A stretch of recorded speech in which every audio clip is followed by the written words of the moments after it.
জমকালো আয়োজনে আর্জেন্টিনার সাথে কানাডার ম্যাচ দিয়ে এবছর পদ্মা উঠতে যাচ্ছে কোপা আমেরিকার। কোপা আমেরিকার ৪৯তম আসরের রানিং চ্যাম্পিয়ন হিসেবে এবছর অংশগ্রহণ করবে টিম আর্জেন্টিনা। সবচেয়ে শক্তিশালী স্কোয়াড নিয়ে এবছরের কোপা আমেরিকায় অংশগ্রহণ করবে আর্জেন্টিনা। আজকের ভিডিওতে জানবো কি কারণে এবছরের কোপা আমেরিকায় চ্যাম্পিয়ন হওয়ার সর্বোচ্চ সম্ভাবনা থাকবে আর্জেন্টিনার।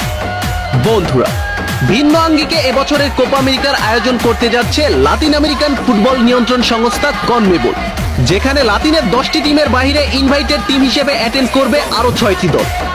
মোট 16 দলের মাঝে চলবে কোপা আমেরিকার ট্রফি জয়ের এই লড়াই। তবে সব দলের মাঝে হট ফেভারিট দল হিসেবে কোপা আমেরিকা খেলতে আসবে টিম আর্জেন্টিনা, যেখানে গ্রুপ পর্বে তারা লড়াই করবে কানাডা, চিলি ও পেরুর বিপক্ষে।